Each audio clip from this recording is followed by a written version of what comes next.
ഇതെന്താണ് ആ മോള് ഛർദ്ദിക്കുന്നത്? എന്താണാവോ?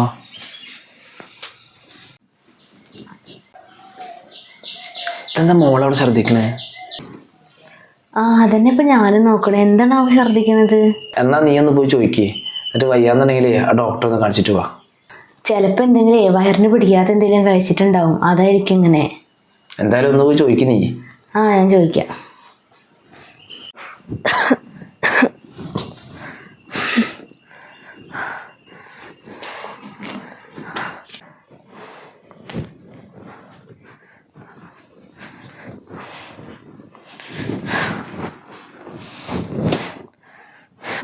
എന്താ ചെയ്യാ റബ്ബേ, എനിക്ക് പേടിയായിട്ട് വയ്യ. ഞാൻ എങ്ങനെ ഇവരുടെ അടുത്ത് ഈ കാര്യമൊക്കെ പറയാ? ആലോചിച്ചിട്ടൊരു അന്തം കിട്ടണില്ല.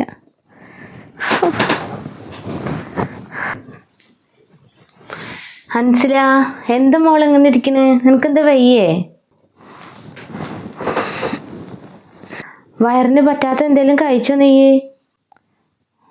2 ദിവസമായിട്ട് ഞാൻ ശ്രദ്ധിക്കുന്നു, നിനക്ക് തീരെ വയ്യാത്ത പോലെ ഉണ്ടല്ലോ, ഛർദ്ദിക്കണുണ്ട് ഇപ്പോ. എന്തുണ്ടായി? കുഴപ്പമൊന്നുമില്ല അമ്മ. വായെന്ന് എണിക്ക്, നമുക്കൊന്ന് പോയി ഡോക്ടറെ കണ്ടിട്ട് വരാം. ഇപ്പം എല്ലായിടത്തും പനിയും ഛർദ്ദിയൊക്കെയാണ്. തുടക്കത്തിൽ തന്നെ കൊണ്ടുപോയി കാണിച്ചു കഴിഞ്ഞാൽ പിന്നെ അധികം കൂടില്ലല്ലോ. എനിക്ക് വേണ്ടമ്മ, ഡോക്ടറെ അടുത്തേക്കൊന്നും പോകണ്ട. ഞാൻ എന്നാൽ 2 ദിവസം എൻ്റെ വീട്ടിൽ പോയി നിൽക്കട്ടെ. അത് നീ വീട്ടിൽ പോയി നിന്നോ, അവൻ എന്തായാലും ഇവിടെ ഇല്ലല്ലോ, അവൻ ഗൾഫിലല്ലേ. അപ്പോൾ നീ എന്തായാലും പോയി നിന്നോ. 2 ദിവസമല്ല, 2 ആഴ്ച പോയി നിന്നോ, കുഴപ്പമില്ല. പക്ഷെ അതിന് മുന്നേ ഇവിടുത്തെ ഹോസ്പിറ്റലിൽ പോയി ഡോക്ടറെ കണ്ട് മരുന്നൊക്കെ വാങ്ങിയതിന് ശേഷം പോവുക. അല്ലെങ്കിൽ അവരെന്താ വിചാരിക്കുക, അസുഖം വന്നപ്പോൾ അങ്ങോട്ട് പറഞ്ഞു വിട്ടെന്ന് വിചാരിക്കില്ലേ. നീ എന്തായാലും എനിക്ക് നമുക്കൊന്ന് ഡോക്ടറെ പോയി കണ്ടിട്ട് വരാം. ഹോസ്പിറ്റലിൽ പോയ ഡോക്ടർ പറയും ഞാൻ പ്രഗ്നൻ്റ് ആണെന്ന്. അപ്പോൾ എന്തായാലും ഇവർ കാര്യം അറിയും. എങ്ങനെ ഇപ്പം ഒന്ന് ഹോസ്പിറ്റലിൽ പോകാണ്ടിരിക്കുക? എന്തിപ്പോൾ ഇത്ര ആലോചിക്കാനുള്ളത്? ആലോചിച്ചിരിക്കാണ്ട് വേറെ റെഡിയാവാൻ നോക്ക്. ശരിമ്മ.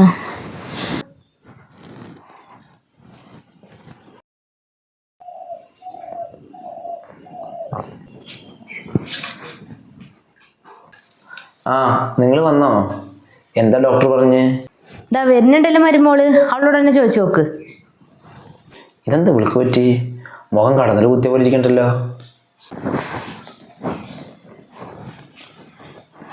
എന്താ മോളെ ഡോക്ടർ പറഞ്ഞ്?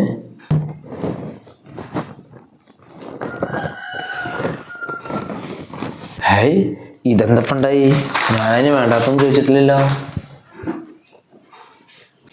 നബീസോ, എന്തുണ്ടായിന്ന് പറ. ഡോക്ടർ എന്താ പറഞ്ഞേ?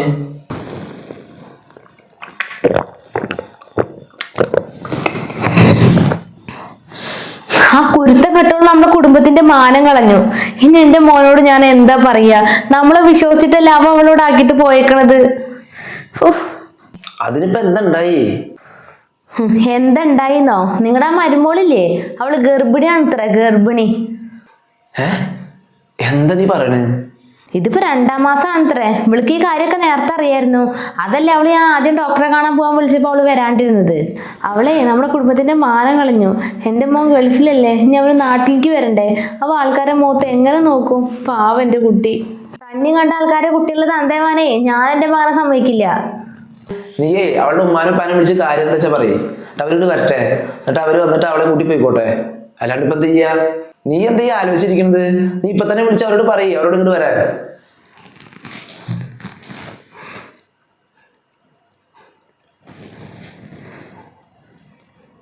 ഹലോ. നിങ്ങൾ രണ്ടാളേ ഒന്നിങ്ങോട്ട് വരി. മകൾക്കൊന്നും ഒരു കുഴപ്പമില്ല. നിങ്ങളൊന്നിങ്ങോട്ട് വരി, ഒരു കാര്യം സംസാരിക്കാണ്ട്.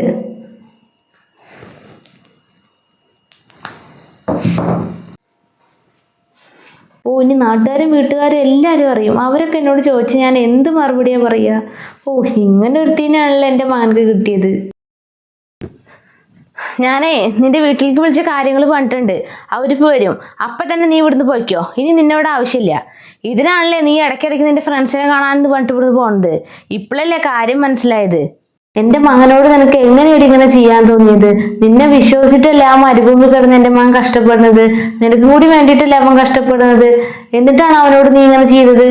എല്ലാം ഒപ്പിച്ച് ചെയ്തിട്ട് അവിടെ നിന്ന് മോങ്ങാൻ നിൽക്കുക.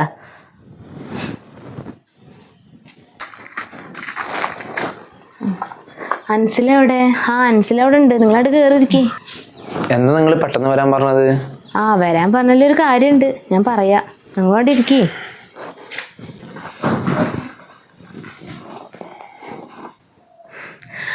നിങ്ങൾക്കറിയോ എൻ്റെ മകൻ ഗൾഫിൽ പോയിട്ടേ 5 മാസമായി. നിങ്ങളുടെ മകളിപ്പോൾ 2 മാസം ഗർഭിണിയാണ്. എന്താ പഠിച്ചോനെ ഞാനീ കേൾക്കണേ? അതെങ്ങനെ? നിങ്ങൾ ആവശ്യമില്ലാത്ത പറയരുത് കേട്ടോ. ഞാൻ ആവശ്യമില്ലാത്തതൊന്നല്ല പറയണത്. നിങ്ങളുടെ മകളോട് തന്നെ ചോദിച്ചു നോക്ക്.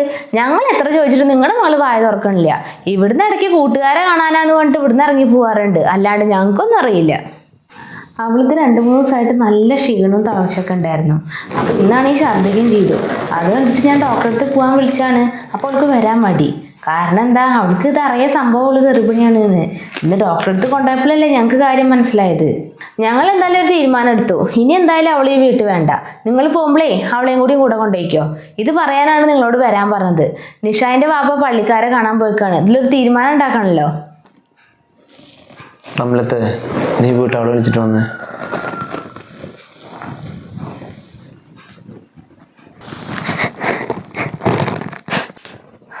എന്താ പെണ്ണ ഞാൻ ഈ കേൾക്കണത്? നീ ഞങ്ങളുടെ മാനം കളഞ്ഞു അല്ലേ? എന്തായാലും ഉമ്മക്കും പാപ്പാക്കും നല്ല പേര് കേൾപ്പിച്ചു വെച്ചു നീ.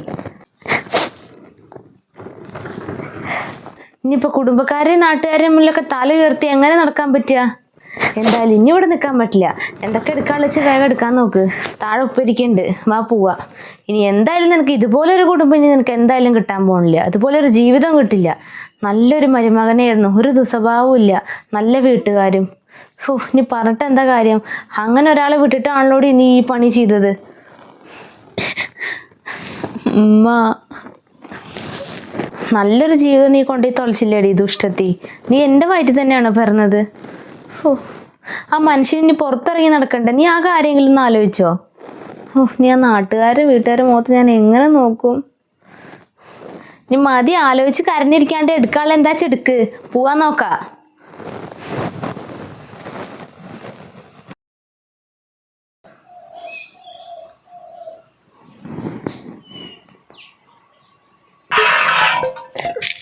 ഉമ്മയാണല്ലോ. ഹലോ ഉമ്മ. എന്താ മോനെ നിന്നെ വിളിച്ചാ കിട്ടാത്ത? ഞാൻ ഇന്നലെ മുതൽ നിന്നെ വിളിക്കുകയാണല്ലോ. എന്താ ഉമ്മ കാര്യം പറയേ, ഞാൻ പണിയിലാണേ. എന്നാൽ എൻ്റെ മകനെ നിനക്ക് ഈ ഗതി വന്നല്ലോ. ഉമ്മ പറയണത് കേട്ടിട്ട് നീ വിഷമിക്കാൻ നിൽക്കണ്ട. പടച്ചൻ നിനക്ക് വേറൊരു നല്ല ജീവിതം തരും. എന്താ മകള് വളച്ചൊടിക്കാണ്ട് കാര്യം പറയുമ്മ? എടാ മോനെ, ആ അൻസിലില്ലേ, അവള് ഗർഭിണിയാണ്ടാ. അവൾ നമ്മൾ പറ്റിക്കായിരുന്നു. ഞാൻ അവളുടെ ഉമ്മാനും ഇപ്പാനും വിളിച്ചിട്ട് അവളെ പറഞ്ഞയച്ചിട്ടുണ്ട്. അങ്ങനെ ഒരുത്തി നീ വീട്ടിൽ വേണ്ട, വഞ്ചകി. എന്താ മങ്ങൾ അവളുടെ വീട്ടുകാരോട് പറഞ്ഞിട്ട് മുന്നേ എന്നോട് വിളിച്ച് പറയാഞ്ഞേ? അതിന് എന്നെ വിളിച്ചിട്ട് കിട്ടണ്ടേ? ഞാൻ എത്ര വിളിച്ചു നോക്കി. എന്തായാലും എൻ്റെ മകൻ വിഷമിക്കാൻ നിൽക്കണ്ട. പുകഞ്ഞ കൊള്ളി പുറത്ത്. നിനക്ക് ഉമ്മ വേറെ നല്ലൊരു ജീവിതം ഉണ്ടാക്കി തരും.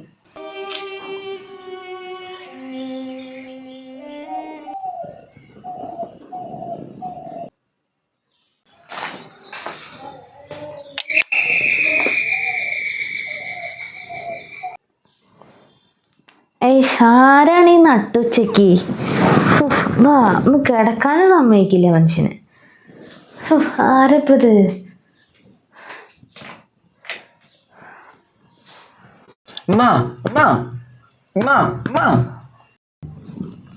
അതാ, നീ എന്താ മകനെ ഇവിടെ? നീ ഞാൻ രാവിലെ വിളിച്ചാണല്ലോ ഗൾഫിലേക്ക്. ഞാൻ ഗൾഫിലൊന്നല്ല. എന്ത് ഗൾഫിലല്ലേ? പിന്നെ നീ എവിടെയായിരുന്നു? ഗൾഫിൽ കൊണ്ടാന്ന് പറഞ്ഞിട്ട് അവരെന്നെ പറ്റിച്ചു. എൻ്റെ പൈസയും പോയി, എല്ലാം പോയി. പിന്നെ അത് നിങ്ങൾ അറിഞ്ഞാൽ നിങ്ങൾക്ക് വിഷമാവില്ല വെച്ചിട്ടാണ് ഞാനൊന്നും പറയാണ്ടിരുന്നത്. അത് പോരാഞ്ഞിട്ട് കുറേ കടം വരുത്തിച്ചിട്ടില്ല ഞാൻ പോയത്. ഞാൻ ബാംഗ്ലൂരായിരുന്നു. ഇത്രയും കാലം അവിടെ ഷോപ്പിലായിരുന്നു വർക്ക് ചെയ്തിട്ടുണ്ടായിരുന്നത്. പിന്നെ മാസം മാസം ഞാൻ പൈസ അയച്ചു തന്നിട്ടുണ്ടായിരുന്നത് ഞാൻ ഗൾഫിലാണെന്ന് അറിഞ്ഞോട്ട് വെച്ചിട്ടാണ്. ഞാൻ തന്നെയാണ് അൻസാനോട് പറഞ്ഞത് ഉമ്മാനോട് പറഞ്ഞൊന്നും പറയണ്ടെന്നുള്ളത്. പിന്നെ ഉമ്മ അറിയാത്തൊരു സത്യമുണ്ട്, ഞങ്ങൾ തമ്മിൽ ഇടയ്ക്കിടയ്ക്ക് കാണാറുണ്ട്. പിന്നെ ഉമ്മ വിചാരിക്കണ പോലെ അവിടെ ഒരു വഞ്ചകയൊന്നുമല്ല. പിന്നെ കാര്യങ്ങളൊക്കെ എത്രത്തോളം ആയ സ്ഥിതിക്ക് ഞാൻ പിന്നെ അവിടെ നിന്ന് ഇരുന്നിട്ട് എന്താ കാര്യം? അതുകൊണ്ടാണ് ഞാൻ അവിടെ പോകുന്നത്. എന്ന് നിനക്ക് നേരത്തെ പറയാറുന്നില്ലേ മകനെ? ഞാൻ അവളെ എത്ര വിഷമിപ്പിച്ചു. ഞാൻ ഇനി എങ്ങനെ അവളുടെയും വീട്ടുകാരെയും മുഖത്ത് നോക്കുക? ഉമ്മ, നിങ്ങൾ നാളെ തന്നെ പോയിട്ട് അവളെ കൂട്ടിയിട്ട് വരണം. എല്ലാം ഒപ്പിച്ച് വെച്ചിട്ട് ഞാൻ പോയിട്ട് വിളിച്ചിട്ട് വരേ? നാളെ നീ കൂടി വാ. എന്നിട്ട് അവളെ ഉമ്മാനോട് ഉപ്പാനോട് കാര്യങ്ങളൊക്കെ പറഞ്ഞിട്ട് അവളെ കൂട്ടി കൊണ്ടുവരാം. അതിന് മുന്നേ അവളെ ഞാൻ ഫോൺ വിളിക്കട്ടെ. ആ മനസ്സിലാ, നിഷാദ് വന്നിട്ടുണ്ട്. എന്നാലും എൻ്റെ കുട്ടിയെ എനക്ക് എന്നോടെങ്കിലും ഈ കാര്യങ്ങൾ നേരത്തെ പറയാറുന്നില്ലേ? ഞാൻ പറഞ്ഞ അമ്മക്കറിയില്ലേ ഇക്ക നാട്ടിലാണെന്നുള്ള കാര്യം, അതാ ഞാൻ പറയാണ്ടിരുന്നത്. ഇനി പറഞ്ഞിട്ടൊന്നും കാര്യമില്ല, സംഭവിക്കാനുള്ളതൊക്കെ സംഭവിച്ചു. ഞാൻ എന്തായാലേ നാളെ അവനെ കൂട്ടിയിട്ട് അങ്ങോട്ട് വരാൻ, എന്നെ വിളിക്കാൻ. നീ ഉമ്മാടുത്ത് ഉപ്പാടുത്തൊന്ന് പറഞ്ഞേക്ക്. ആ ശരി ഉമ്മ. ആ എന്നാൽ ശരി.